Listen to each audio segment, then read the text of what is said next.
এক সৎ মানুষ, সৎ অফিসার, যে কিনা তার টার্গেট থেকে কখনো টাকার কাছে নত হয়নি। কিন্তু তার মেয়েকে বাঁচাতে হলে প্রয়োজন ৩৬ লাখ টাকা। তার কাছে এত টাকাও নেই। সে এখন কি করবে? তার সততাকে বাঁচিয়ে রাখবে, নাকি মেয়েকে বাঁচাতে সে অসৎ পথে টাকা উপার্জন শুরু করবে?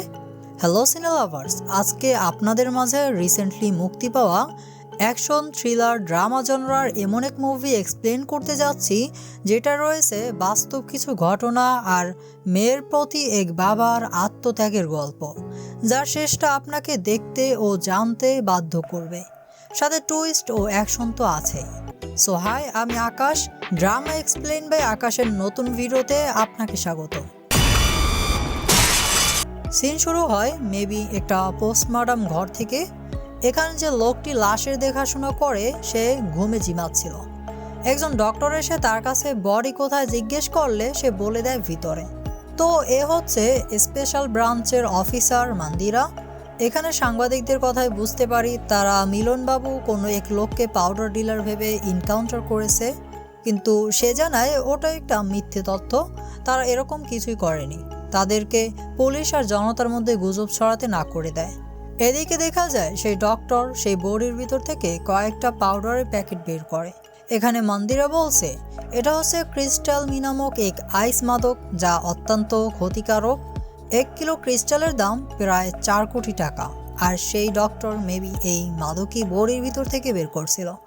তো সে জানায় যে এর সাপ্লাই করে বেরাচ্ছে সে শুধু তার নাম জানে। এদিকে দেখা যায় আরেকজন ডক্টর আসছে এখানে, আর সে বডি কোথায় জানতে চায়। তো সে বলছে আপনি তো এখনই চলে গেলেন। ডক্টর শুনে তো অবাক। সকাল সকাল খাওয়া শুরু করছে কিনা জানতে চায়। এসব খাওয়া তাকে বাদ দিতে বলছে না। এদিকে মন্দিরও বলছে ড্রাগ ওয়ার্ল্ডের ডেঞ্জারাস ডিলার হচ্ছে ভিক্টর ওরফে ভি। ওর নামই জানা গেছে, তাকে এখন পর্যন্ত কেউ দেখেনি। সেই হচ্ছে একজন নেশাকারী সোর্স, যে টাকা ছাড়া কিছুই বুঝে না। আর সেই ডক্টর হচ্ছে ভিক্টর। ভিক্টর পেট থেকে বের করা মাল দিভানজির কাছে ডিল করে। সে চলে যেতে ধরলে টাকা ঠিক আছে কিনা তা দেখে নিতে বললে সে জানায় ভিক্টরকে ঠকানোর সাহস এই ব্যবসায় কারো নাই। সে কোনো টাকা গুনে না, সে শুধু গুনে ভালোবাসা। সেই একটা ডায়লগ। তো টাকা নিয়ে তার একটা বড় লকারের ভিতর ঢুকে পড়ে, যেখানে চারদিকে শুধু টাকা আর টাকা। টাকার ভিতর যেন আপনি স্বপ্নের জগতে হারিয়ে যান সেই টাকা। তার এর থেকেও আরও টাকা চাই। মানুষকে বিশ্বাস করা যায় না, আর টাকার উপর বিশ্বাস হারানো তো পাপ। মন্দিরে তার স্যারকে জানায় পাউডার ব্যবসায়ীরা এখন নতুন টেকনিক বের করছে পাউডার ব্যবসার জন্য। তারা মানুষের পেটের ভিতর পাউডার ভরে তা সাপ্লাই করে। তো এখন সে তার থেকে তাদের ধরার ও মারার পারমিশন নিতে আসছে, যা সে দিয়ে দেয়। আর এই কাজের বসকে সে ধরতে বলে। মন্দিরা জানায় তারা এর কাজ শুরু করবে পুনে যে মাঝির থেকে। তো এ হচ্ছে মাঝি, এবং এই ব্যবসা নিয়ে তার কাছে বেশ খবরাখবর থাকে। তারা মাঝিকে এখানে এনে তার থেকে জানতে চায়। প্রথমে বলতে না চাইলেও পরবর্তীতে বলতে তাকে বাধ্য করে। মন্দিরা তাকে একটা ছবি দেখে জিজ্ঞেস করে এই লোকটা কোনো বড় লোক নাকি ছোট লোক, মানে এই লাইনে বা এই কাজে। সে জানায় ছোট মান্নানের বিয়ে। সে মান্নানকে চিনতে না পারলে সে বলে স্মাগলারকে ধরতে নামছেন আর তার বাপকে চিনেন না। সে জানায় মান্নান হচ্ছে এই ব্যবসার রাজা, তাকে সে ছোট মান্নান বলেই চিনে, বাট কাজের দিকে অনেক বড়। সে খুবই ডেঞ্জারাস, তার পিছন লাগতে না করে দেয়। তো মন্দিরা এখানে তাকে একটা গোপন কথা জানায়। আমরা প্রথমে রিপোর্টারদের যে এনকাউন্টার নিয়ে কথা বলতে দেখেছিলাম তা সেই করছে, শুধু তাদের সামনে না স্বীকার গেছে। এখন সেও তাকে এরকমটা করবে কিনা ভয় দেখালে সে এবার বাকি যেটুকু ছিল সেটুকু বলে দেয়। সে জানায় গোলাম্বর আর মান্নান শুরু থেকে একসাথেই এই কাজ শুরু করে। তাকে ধরতে বাকি যা জানার জানতে পারবে। মন্দিরা গোলাম্বর কাছে চলে আসে। এখানে সে দেখতে পায় সে কি করবে, তার তো নিজেরই পা নেই। সে জানায় 4 বছর ধরে সে এভাবেই আছে। মান্নানের কথা জিজ্ঞেস করলে সে জানায় সে কোথায় আছে তা তো জানে না, বাট সে তার নিজের চেহারা ভুলে গেল মান্নানের চেহারা কখনোই বলতে পারবে না। এরপর তার থেকে তারা মান্নানের স্কেচ করে নেয়। এদিকে দেখা যায় মান্নান তো একজন হুজুর মানুষ, সে এতিমখানায় বাচ্চাদের খাওয়াচ্ছে। তারা সেই স্কেচ ছড়িয়ে দিলে এক অফিসার এই চাওয়ালের থেকে জানতে পারে সে এতিমখানার বাচ্চাদের সাথে থাকে। এখানে দেখা যায় মান্নানেরই একটা লোক তাকে শ্যুট করার চেষ্টা করছে, কিন্তু সে আড়ালে চলে গেলে আর পারে না। অফিসাররা এখানে চলে আসে আর মান্নান সেই লোকটার পেছন থেকে গান পয়েন্ট করে নেয়। তাকে মারতে চাইলে সে জানায় সে এটা একজনের অর্ডার করছে, সে ইচ্ছে করে করছে না। মান্নান তাকে মারতে যাবে, ঠিক তখনই মন্দিরে চলে আসে আর তাকে আটকে দেয়। এখন আজান দেওয়ায় তাকে নামাজ পড়তে দিতে বলে। এরপর সে যখন সালাম ফিরায় দেখা যায় চারদিকে তার লোক বন্দুক তাক করে রেখেছে। সে ইশারায় তাদের না করে দেয় আর তাদের সাথে অফিসে চলে আসে। মান্নান হেসে তাকে জানায় সে যখন এই লাইনে কাজ করত তখন কেউ তাকে ধরেনি, আর যখন সে সব ছেড়ে দিছে তখন তাকে ধরে আনলো। সে বলে ডক্টর আসিফের পূর্বে রোগী মারা গেল আর ধান্দা ছাড়ার পরে চোরকে ধরলো, তার সাথেও ব্যাপারটা এরকমই হলো। মন্দিরাও বলে সিনেমায় দেখছেন না, পুলিশ শেষে আসে, তাও তো আসে, আর যখন নিয়ে আসে তখন 14 বছরের জেলে ভরে দেয়। সে জানায় সে চাইলে তাকে দুনিয়ার কোনো জেলে 14 বছর কেন 14 মাস রাখতে পারবে না। সে তার থেকে জানতে চায় মিরানের কাছে পাউডার কে নিয়েছে, এবার একটা ঝটকা খেতে যাচ্ছেন। সে জানায় আপনাদের ভিক্টর ওরফে অর্জুন মুখার্জি, যা শুনে মন্দিরে 360 ডিগ্রি ভোল্টেজের ঝটকা খায়। হয়তো আপনিও খেয়েছেন। যাই হোক, এই লাইনের লিডার সহ সবাই যার নামে কাঁপে সেই এই কাজ করে বেড়াচ্ছে। এবার সে বলা শুরু করে আর সিন আসে পেছনে। এখানে মান্নানের লোক তার মাল নিয়ে যাচ্ছিল আর তা এই অফিসার আটকায়। সে মান্নানের কথা বলে তাও সে তাকে যেতে দিবে না। এরপরে সে গাড়ির সামনে থেকে যেতে ধরলে তাকে চাপা দিয়ে ট্রাক নিয়ে পালানোর চেষ্টা করে। ঠিক তখনই এন্ট্রি হয় আমাদের ইন্সপেক্টর অফিসার অর্জুনের। সে অনেক বড় একটা রেসিং করে তাদের ধরে ফেলে। সে এখানে জানায় দেশের 10 জন পাউডার মাফিয়ার জন্য সে একলা অর্জুন যথেষ্ট। যতদিন পর্যন্ত এই অর্জুন বেঁচে আছে ততদিন পর্যন্ত কেউ এই ব্যবসা করতে পারবে না। অর্জুন তার মিষ্টি মেয়ে মিলিকে স্কুল থেকে নিতে আসে। তাদের কথায় বুঝতে পারি তারা দুজন বেশ ফ্রেন্ডলি, আর যেহেতু মিলির মা বেঁচে নেই তাই এখন সেই তার সব। সে তার মেয়েকে অনেকটা ভালোবাসে। তো তারা বাসায় আসলে অর্জুনকে মান্নানের ডান হাত আকবর ফোন করে আর তাকে যে মাল আটকিয়েছে তা ছেড়ে দিতে বলে। মান্নান তাকে খুশি করবে। তো অর্জুন তো সৎ অফিসার, তাই সে কি আর তা দিতে রাজি হয়? উল্টো মান্নানকে এটা সেটা বলে দিতে বলে। তো তখন মান্নান ছিল এরকম, আর এই হচ্ছে তার ডান হাত আকবর। এখানে আকবর বলছিল অর্জুনকে শেষ করে ফেলবে কিনা, কিন্তু সে না করে দেয়। এখানে তারা খেতে বসলে অর্জুনকে তার মেয়ে যেভাবে এটা সেটা খেতে না করছিল, জাস্ট ওয়াও ছিল এই সিনটা। তাদের বাবা মেয়ের ভালোবাসা আপনি মুগ্ধ না হয়ে পারবেনই না। অর্জুন অফিসে কাজ করছিল, তখন তার কাছে গৌতম নামের এই লোকটা আসে। দেখা যায় সে যা কথা বলছে তার সাথে তার সব ওপাশ থেকে মান্নানও শুনছিল। গৌতম তার ফোন মান্নানের সাথে কানেক্ট করে রাখছিল। সে এখানে এভাবে ওভাবে মান্নানের ভিতর ভয় ঢুকানোর চেষ্টা করে, বাট কে তাকে ভয় পাওয়ায়?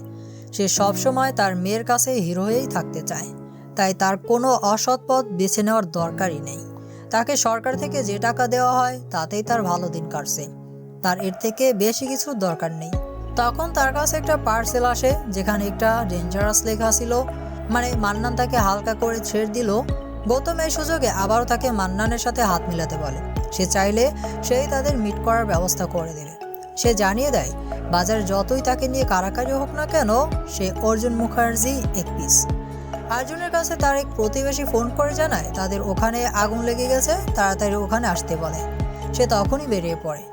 এদিকে দেখা যায় একটা মেয়ে মিলিকে বাঁচিয়ে নিয়েছে, আর সে হচ্ছে তাদের পাশের বাসার নতুন প্রতিবেশী কাজল, আর সে তার পরিচয় তাকে দেয়।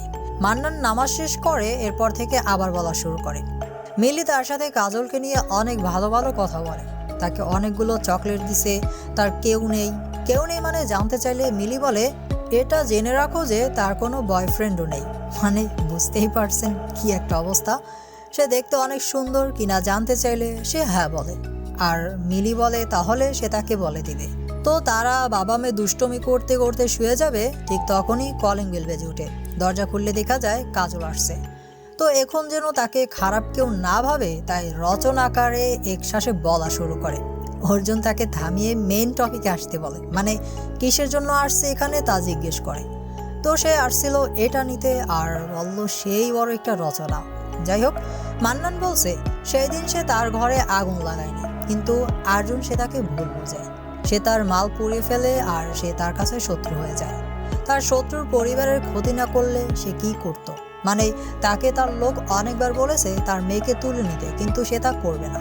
সে জানায় তার বাবা একজন সৎ লোক ছিল, সে সৎ উপায়ে ব্যবসা করত, মাছ বিক্রি করত। একদিন সে মাছের উপর পচন দেখে সে কেটে তার ভিতর ঝকঝকানি লাখ টাকা পায়, মানে গল্ড পায়। সে তা নিয়ে পুলিশকে দিলে সে জানতে চায় এটা কার ব্যবসা। সে জানায় মফিজুলের।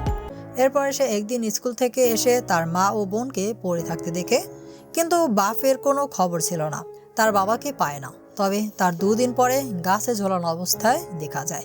আর এটা কেই করতে পারে বুঝতেই পারছেন, ক্ষমতা থাকলে কি বানা হয়। সে বলছে সে নিজে মরে নাই, তাকে মেরে ওখানে ঝুলিয়ে দেওয়া হয়েছে। এরপরে তার পড়ালেখা বন্ধ হয়ে যায়। সে টোকাই হিরো আলমের মতন মুভি শুট করতে থাকে। তার লক্ষ্য ছিল একটাই, মফিজকে একবার সামনে পাওয়া। একদিন সে তাকে সামনে পায়ও, আর সে তার কাছে একটা অস্ত্র রেখেছিল।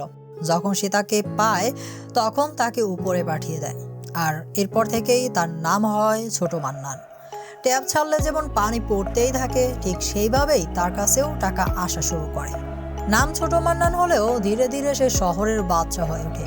কিন্তু সে কখনো বুঝতে পারে নাই শেরেরও কোনো শিকারি আসতে পারে।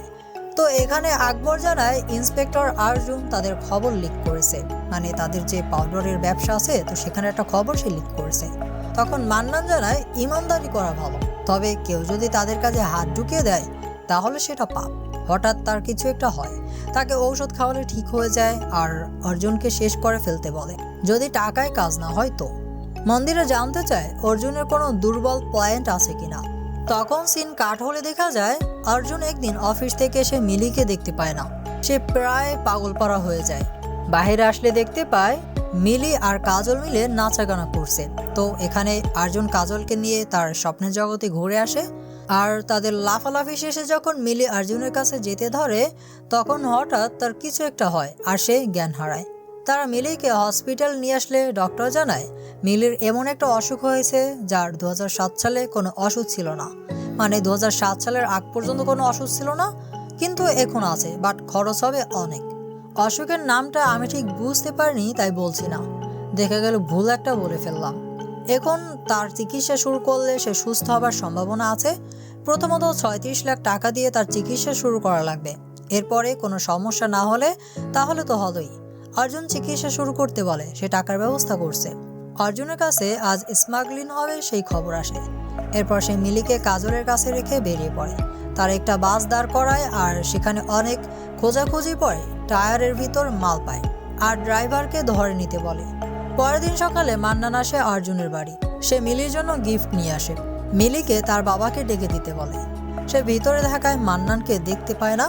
বাহিরে আসলে মিলি বলে মান্নান আঙ্কেল আসছে। তো মান্নান তার সব খোঁজ খবর নিয়ে আসছে। সে কখন কি করে সে সব জানে। তো এখানে কথা হচ্ছে অর্জুন যেন তার মাল ছেড়ে দেয় সেটা বলতে আসছে। তাকে টাকার অফার করে, কিন্তু সে তার টাকার অফার অ্যাকসেপ্ট না করে তার সততা নিয়ে সে বেশ খুশি জানিয়ে দেয় আর তাকে গিফট সহ বের করে দেয়। মান্নান যাবার আগে তার মেয়ের খরচ টাকা বলে যায়, যেটা তার এখন দুর্বল পয়েন্ট মেয়ের জন্য। আর তার একমাত্র দুর্বল পয়েন্ট বলতে পারেন তার মেয়ে। সে জানায় সে বেঁচে থাকতে তার মেয়ের কিছু হবে না, সে তাতেও তার থেকে টাকা নিয়ে তার সততায় কলঙ্ক লাগাবে না। মান্নান সালাম দিয়ে এখান থেকে চলে যায়। মান্নান বলছে অর্জুন তার ব্যাংক আর প্রফিট ইনকাম মিলিয়ে 18 লাখ টাকার ব্যবস্থা করে। বাকি টাকা কিভাবে ম্যানেজ করলো মন্দিরা জানতে চাইলে দেখা যায় অর্জুন মিলিকে কাজলের কাছে রেখে গ্রামে যাবে। সেখানে থাকা তার বাবার সম্পত্তি বিক্রি করে দিবে। কাজল কিছু টাকা দিয়ে তাকে সাহায্য করতে চাইলে অর্জুন বলে যে তার মেয়েকে দেখে রাখবে সেই তার কাছের মানুষ, এরপর আর কিছু তার লাগবে না। কাজল এই কথাটা ভাবতেই গানের জগতে হারিয়ে যায়। বুঝল, এই সময় এসে কোনো রোমান্টিক গান কিভাবে দেওয়া যায় সেটাই আমার বুঝে আসে না। তো যাই হোক, ডিরেক্টর সবের পছন্দ হয়েছে বা মনে হয়েছে এখানে একটা গান ঢুকানো উচিত দেশে ঢুকাইয়া। অর্জুন তার গ্রামে আসলে তার বাবার সাথে কাটানো পুরনো স্মৃতি মনে পড়ে যায়। নিজের বাবার জমিটাও তাকে বিক্রি করে দিতে হবে এ ভেবেই কষ্ট পাচ্ছিল বেচারা। তার জমি বিক্রি করার জন্য তার এক বন্ধুকে বলে রাখছিল, আর সে জানায় 12 লাখ টাকার উপরে আর কেউ নেবে না। তো সে সেখান থেকে 12 লাখ টাকা নিয়ে নেয়, আর এখন তার কাছে 30 লাখ টাকা হয়। বাকি 6 লাখ কোথায় পেয়েছে মন্দিরা জানতে চাইলে দেখা যায় অর্জুন তার মেয়ের চিকিৎসা শুরু করছে, আর কাজলও তাকে বোঝায় সে তার সাথেই আছে, নিজেকে যেন একা মনে না করে।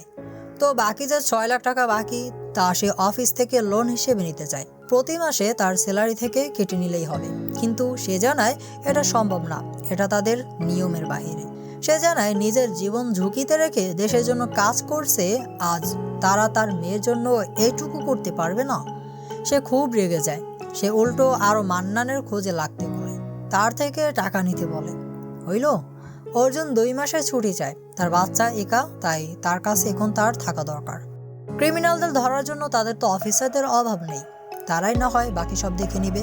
ডক্টর ফোন করে বাকি টাকা জমা দিতে বলে। কাজল জানতে চায় মিলির মায়ের কাছের কেউ আছে কিনা যে তাকে এখন সাহায্য করতে পারে। সে জানায় লোক থাকলেও তাকে সাহায্য করার মতন এরকম কেউ নেই। এরপরে সে তার বাইক আর মিলির মায়ের কিছু জুয়েলারি বিক্রি করে 3 লাখ জোগাড় করে, আর সেটাই কাউন্টারে জমা দিলে তারা বাকি 3 লাখ এর কথা জিজ্ঞেস করলে সে জানায় এটা জমা রাখতে, বাকি টাকা সে ব্যবস্থা করে ফেলবে। তখনই কাজল এসে বাকি 3 লাখ টাকা দিয়ে দেয়। মিলির চিকিৎসা চলতে থাকে। চিকিৎসা শেষে ডক্টর জানায় তার চিকিৎসা চলছে, তাই সে ভালো রয়েছে। তবে তার যে অসুখটা রয়েছে তা এখনও দূর হয়নি।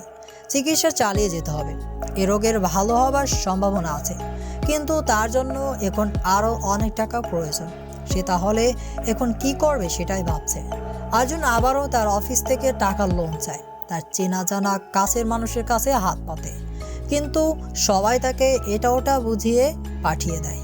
এক কথায় কাজল ছাড়া সে কারো থেকে একটা টাকাও হেল্প পায়নি। আর টাকাই হচ্ছে সেই জিনিস যেটা সময়ের কালে যেরকমটা প্রয়োজন ঠিক তেমনি কে আপন আর কে পর তা চিনিয়ে দেয়। এ কারণেই এই মুভির এই ডায়লগটা আপনাকে ভুলে গেলে চলবে না। মানুষকে বিশ্বাস করা যায় না, আর টাকার উপর বিশ্বাস হারানো তো পাপ। মান্নান বলছে পুরো শহরে সে রাজ করছিল। একদিন তাদের এই মাল ডেলিভারি করতে সেও তার লোকদের সাথে যায়। তো আকবর মান্নানকে জানায় এই জায়গাটা পুলিশদের থেকে সেফ, কোনো অ্যাটাক হওয়ার সম্ভাবনা নেই। কিন্তু দেখা যায় অর্জুন তাদের আগেই এখানে এসে অপেক্ষা করছে। যখনই তারা মাল ডেলিভারি করবে ঠিক তখনই অর্জুন তার টিম নিয়ে অ্যাটাক করে। তো এখানে সেই লেভেলের একটা ফাইট দেখতে পাই, এবং এক পর্যায়ে মান্নানের হাতে গুলি লাগলে তারা এখান থেকে পালিয়ে আসে। আর সব সময়ের মতন অফিসাররা পাউডারের ব্যাগ অর্জুনের হাতেই তুলে দেয়। সে ব্যাগ জমা দিতে বের হলে রাস্তায় তার মেয়ের চিকিৎসার টাকার কথা মনে পড়ে যায়, আর সে তার মেয়ের কথা চিন্তা করে সিদ্ধান্ত নেয় টাকার জন্য সৎ অর্জুন হার মানলেও সে তার মেয়ের কাছে হার মানবে না। সে তার মেয়েকে চিকিৎসার জন্য যত টাকা যেরকমভাবে প্রয়োজন সব ব্যবস্থা করবে। সে গাড়ি ঘুরিয়ে নেয়, আর দেখা যায় সেই সৎ অর্জুনই পাউডার সাপ্লাই করে। তাকে নিয়ে পত্রিকায় টিভি চ্যানেলে নিউজ ছড়িয়ে পড়ে ইন্সপেক্টর অর্জুন মুখার্জি পাউডার ডিলের ব্যবসা করছে। তারা জানায় অর্জুনকে তারা সাসপেন্ড করেছে, আর তাকে পুলিশও খুঁজছে। তাকে পেলে শাস্তি দেওয়া হবে। আর সেই নিউজই ঘরে বসে কাজল দেখছিল। তখন অর্জুন আসে তার কাছে মিলিকে দেখতে। মিলি ঘুমাচ্ছিল, তাই তার সাথে আর দেখা করে না। কাজল জানায় পুলিশ ঘরে এসে তাকে খুঁজে গেছে। সে নিউজে যা দেখছে তা সত্যি কিনা। অর্জুন জানায় হ্যাঁ সত্যি। সে নিজের কাছে হারলেও তার মেয়ের কাছে হারতে পারবে না, আর মেয়েকেও হারাতে পারবে না। অর্জুন তাকে 10 লাখের মতন টাকা দেয়, আর সে 6 লাখ অলরেডি হসপিটালে জমা দিয়ে দিছে। এ টাকা কাজে লাগতে পারে। এরপর কোনো অফিসার সে কোথায় জানতে চাইলে সে জানে না বলে যেন তাদের জানিয়ে দেয়। এই বলে সে এখান থেকে চলে আসে। মান্নান বলছে সেই রাত শুধু অর্জুনকেই না, ছোট মান্নানের জীবনও বদলে দিয়েছে। মনে আছে মান্নানের হাতে গুলি লাগছিল, আর সে কারণে হসপিটাল আসলে ডক্টর তাকে অনেকভাবে বুঝ দেওয়ার চেষ্টা করে জানায় তার ব্লাড ক্যান্সার হয়েছে। এরকমটা কিন্তু হরহামেশাই আমাদের সাথে হয়। দেখবেন যাবেন একটা অসুখ নিয়ে ডক্টরের কাছে, আর দেখা যায় একটার বদলে আরও একটা রোগ ধরা পড়েছে। এমনটাই হয় মান্নানের সাথেও। সে যত টাকা লাগে তাকে চিকিৎসা করতে বলে, টাকার কোনো অভাব পড়বে না। কিন্তু ডক্টর জানায় সেটা এখন সম্ভব না। সে বেশি হলে আর মাত্র 1 বছরের মতন বাঁচতে পারবে। সে বলছে যে টাকার জন্য এত রিস্ক নিয়ে কাজ করে বেরালো, আজ সেই টাকাও তাকে বাঁচাতে পারলো না। আর সেই সময় থেকে ছোট মান্নান হয়ে যায় অনলি শুধু মান্নান। মানে সে এই খারাপ কাজ ছেড়ে দেয়, আর বাকি যে কদিন বেঁচে থাকে তা আল্লাহর ইবাদত করে পার করতে চায়। এখন এই টাকা পয়সা তার কোনো কাজে আসবে না। সে যা ইবাদত করবে সেটাই তার এখন কাজে লাগবে। এখানে এই কথাটা ক্লিয়ার করার জন্য ধন্যবাদ রাইটারকে। যত টাকা পয়সাই থাকুক না কেন, পরকালের জন্য আপনার ইবাদতই কাজে আসবে। এসব টাকা পয়সা কোনো কাজে আসবে না। মান্নান অসুস্থ হয়ে পড়লে তাকে হসপিটালে নেওয়ার জন্য বেরিয়ে পড়ে। এখন যা দেখবেন সব বর্তমান সময়ের ঘটনা, আর এতক্ষণ যা দেখছেন তা তো দেখলেনই। মান্নানের বলা ছিল পিছনের ঘটনাগুলো। আর্জুন দিভাঞ্জির কথা অনুযায়ী ডিল করতে মান্নানের কাছে বেরিয়ে পড়ে, তবে সে তো জানে না মান্নান এখন পুলিশের হেফাজতে। অর্জুন দিভাঞ্জির দেওয়ার লোকেশন আসলে চারদিক থেকে আর্জুনের উপর গুলি চালাতে থাকে। তার গাড়িটাকে গুলি দিয়ে একেবারে সেল মেরে দেওয়া হয়। দেখা যায় আর্জুনের হাত বেয়ে রক্তের ফোঁটা পড়ছে। সে বেঁচে আছে কিনা তা একজন চেক করতে গেলে আর্জুন গাড়ির দরজা সহ লোকটাকে উড়িয়ে দেয়। আর আমরা এখানে আরও একটা অস্থির ফাইট সিন দেখতে পাই। এখানে মন্দিরে চলে আসে আর তাকে স্যালেন্ডার করতে বলে। সে তার পেছনের রেকর্ড অনুযায়ী তাকে সেভ করার চেষ্টা করবে, কিন্তু আর্জুন তাদের কাছে স্যালেন্ডার না করে এখান থেকে পালিয়ে যায়। মন্দিরা মান্নানের কাছে আসে দেখা করতে আর তাকে সব নিয়ম কানুন মেনে ছেড়ে দিতে বলে। এদিকে মান্নানের ডান হাত আকবর কাজলকে ধরে নিয়ে আসে এবং সে একজন হিরো আলম মার্কা র্যাপার হয়ে যায়। কোনো কথা বললেই তার হিরো আলমের কথা মনে পড়ে যায় আর র্যাপিংভাবে কথা বলতে থাকে। তো সেই তার লোক পাঠিয়েছিল আর্জুনকে মারতে, কিন্তু তার কপাল এতটাই খারাপ যে এতগুলো গুলির কাঠি খরচ করেও তাকে মারতে পারল না। আকবর কাজলের উপর অত্যাচার করে জানতে চায় আর্জুন কোথায়, কিন্তু সে যেহেতু কিছুই জানে না তাই বলতেও পারে না। সে মিলির ব্যাপারে জানে, অর্জুন তাকে অনেক ভালোবাসে, তাই তাকে এখান থেকে যেতে বলে। তার ফোন রেখে দেয় যাতে অর্জুন মিলির খবর নেওয়ার জন্য ফোন করলে সে জানতে পারে অর্জুন কোথায় আর সে কে তা ভুলতে না করে দেয়। এখনও হয়তো আপনাদের মাথায় এই প্রশ্নটা আসেনি, কাজল আসলেই কে আর তার পরিচয় বা কি? আমরা তাকে সেই শুরু থেকে অর্জুনের প্রতিবেশী হিসেবেই চিনে আসছি, তাই না? তবে সে কে, তার পরিচয়ই বা কি? চলুন নতুন একটা ঝটকা খাওয়া যাক। এখানে একটা বারে আইটেম গান নাচে কাজলকে ডান্স করতে দেখা যায়। তো এখানে অনেক ভালো ভালো মানুষ আসে, তা বুঝতেই পারছেন। আর তারই মধ্যে একজন চুল পাকনে এসে কাজলের শরীরে টাচ করে আর সে একটা চর মেরে দেয়। তো এখানে মান্নান সহ তার ডান হাতকেও দেখা যায়। সে কাজলের দিকে গুলি তাক করলে মান্নান নামিয়ে দেয়। তো এখানে আবার ভালো পাউডার সাপ্লাই হচ্ছিল আর তার জন্য মন্দির এসে শুট শুরু করলে মান্নান মেইন বড় লাইটে গুলি মেরে অন্ধকার বানিয়ে সবাইকে সহ নিজেও পালিয়ে আসে। আর এখানে মান্নান আর কাজলের কথায় বুঝতে পারি কাজল হচ্ছে একটি ছোট পরিবারের মেয়ে, তাই তাকে মান্নান এই কাজটা দিয়েছে। কিন্তু কাজল এই কাজ করতে চাচ্ছে না, তাকে এই কাজটা ছাড়া অন্য যে কোনো একটা কাজ দিতে বলে। তাই সে কাজলকে কাজ দেয় অর্জুনকে ফলো করার। সে যা যা করবে সব আপডেট যেন তাকে দেওয়া হয়, সেই কাজ দেয়। আর মূলত এই কাজের জন্যই কাজল অর্জুনের পাশের বাসায় ওঠে। আর আকবর এই কথাটাই কাজলকে তখন মনে রাখতে বলেছিল। তো এটা ছিল কাজলের পেছনের ঘটনা। এখন বর্তমানে আসা যাক। কাজল বাসায় এসে দ্রুত মিলিকে রেডি হতে বলে, তারা এখান থেকে কোথাও একটা যাবে। ঠিক তখনই আকবরের লোক এসে কাজলের উপর অ্যাটাক করলে সে তার সামনে পাওয়া একটা ছুরি দিয়ে দুইটাকে ফেলে রাখে আর এখান থেকে পালায়। তো এখানে ব্যাপার হচ্ছে আকবরের লোক কাজলের উপর নজর রাখছিল, আর যখন দেখলো সে পালাতে চাচ্ছে তখন তারা তার উপর অ্যাটাক করে। এখন সে যেহেতু পালিয়েছে তাই আকবর যেভাবেই হোক কাজলকে সে চায়, হয় জীবিত নয় মৃত। এটাই তার লোকদের সে জানিয়ে দেয়। তারা কাজলের পেছনে লেগে পড়ে, কিন্তু কাজল বুদ্ধি খাটিয়ে তাদের থেকে বেঁচে যায়, আরেকটা জায়গা চলে আসে। এখানে দেখা যায় মিলি কিছুটা অসুস্থ হয়ে পড়ে। এদিকে আকবরকেও কোথাও একটা যাচ্ছে বলে মনে হচ্ছিল। আর তখন তাকে অর্জুন ফোন করে আর জানতে চায় কাজল কোথায়। সে আবার মান্নানের সাথে গিরিঙ্গি বাজিয়ে দেয়। আর মূলত অর্জুন আকবরকে ফোন করেনি, মেবি কাজলের ফোনই ফোন করেছিল আর সেটা মান্নান ধরে ফেলছে। তো সে বলে মান্নানকে ধরলে সে কাজলকে পেয়ে যাবে। অর্জুন মান্নানের পুরনো আস্তানায় এসে তার লোকদের মেরে মান্নান কোথায় জেনে নেয়। সে মান্নানের কাছে গেলে মান্নানকে নামাজরত অবস্থায় দেখতে পায়। তার থেকে জানতে চায় কাজল আর মিলি কোথায়। সে জানায় সে এই কাজ ছেড়ে দিছে, অনেক দিন হয়েছে, তার ক্যান্সার হয়েছে, তাই এই কাজ এখন আর করে না। আর সেও তার মেয়েকে বা কাজলকে কোথাও আটকে রাখেনি। তাকে জোর করলে সে জানায় আকবর তার মেয়েকে আর কাজলকে ধরেছে আর তারা কোথায় তাও বলে দেয়। সেই কাজ ছাড়লে হবে কি, সব খবরই তার কাছে এখনো আসে। মান্নান তার মেয়েকে বাঁচাবে বললে অর্জুন জানায় মিলির বাপ এখনো বেঁচে আছে, তাই কারো দরকার নেই। এদিকে কাজল মিলিকে কোথাও একটা নিয়ে আসলে মিলি জানতে চায় তার বাবা বেঁচে আছে কিনা, সে কবে তার কাছে আসবে, তার খুব ভয় করছে। তো এটাই হচ্ছে মেয়ের কাছে বাবার হিরো হওয়ার একটা পাওয়া, যে কিনা তাকে বিশ্বাস করতে শিখেছে। বাবা পাশে থাকলে তার কিছু হবে না। তো কাজল জানায় তারা এখানে সেফ আছে, ভয়ের কিছু নেই।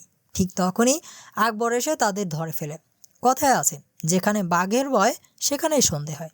তো এই জায়েদ খান তাদের কাছে ডাকলে তারা আসতে যাবে, ঠিক তখনই ফায়ার শুরু হয় আর আকবরের এক একটা লোক মাটিতে লুটে পড়ে। কি হলো, কে করছে এই কাজ দেখতে গেলে দেখা যায় আর্জুন তার মেশিন নিয়ে চলে আসছে আর সেই তাদের মারছে। তো এখানে আবারও গোলাগুলি আর ফাইট হয়। আর্জুন একাই সবাইকে ধোলাই শুরু করলে আকবর একটা সুযোগে মিলিকে ধরে ফেলে আর তাকে মারামারি বন্ধ করতে বলে। আর্জুন আর কোনো উপায় না পেয়ে অস্ত্র ফেলে দিলে আকবরের লোক তাকে মারা শুরু করে। আকবর মিলির গলা টিপে ধরে রাখছিল, যা আর্জুনের চোখে আটকে ছিল, এবং আর্জুন তার সামনে থেকে রড উঠিয়ে তার দিকে ছুঁড়ে মারে আর মিলিকে ছাড়িয়ে নেয়। এরপরে তাকে ধোলাই শুরু করে। আকবরের লোক কাজল ও মিলিকে তাড়া করলে মান্নান এসে তাদের বাঁচিয়ে নেয়। অন্যদিকে পুলিশ অফিসাররাও আসতেছিল। তো এক পর্যায়ে আকবর কাজল ও মিলিকে গুলি মারলে মান্নান সামনে এসে দাঁড়ায় আর তাদের বাঁচিয়ে নেয়। এরপরে আকবর তাদের দিকে এগিয়ে আসলে আর্জুন আকবরের ঘাড়ে একটা কোপ মারে, মুখ থেকে ফেনা বের করে ফেলে। এখন যেহেতু মুভিটার পরিচালক বাঙালি, লেখকও সে, তাই বাংলাদেশের মুভির সম্মান রক্ষার্থে শেষে পুলিশ নিয়ে আসে, তা না হলে তাদের ধরবে কে। তো এখানে তাদের দুজনের মধ্যে কিছু ইমোশনালি কথা আর একটু ইমোশনাল ফুটেজ নিয়ে মান্নানকে মেরে ফেলে, মানে সে মরে যায়, আর মন্দিরে এসে আর্জুনকে অ্যারেস্ট করে। তো স্ক্রিন কালো হয়ে আমাদের 1 বছর পরের সিন দেখানো হয়, যেখানে পেছনের একটা ভয়েস বলছে আর্জুনের পেছনের সব রেকর্ড চেক করে আদালত তাকে 1 বছর পরে জেল থেকে মুক্ত করে দিচ্ছে। তো এখানে তাদের মেয়ে বাবার আবারও ভালোবাসা দেখতে পাই, বাট হিরো হিরোইনের কোনো মিল দেখতে পাচ্ছিলাম না। কাজল তাদেরকে বলে চলেই যাবে, তখন মিলি তার বাবাকে বলে উঠে জীবনে অনেক অফিসারগিরি আর মেয়ের খেয়াল রাখছে, এখন একটু ভালোবাসার মানুষটিরও তো খেয়াল রাখা উচিত।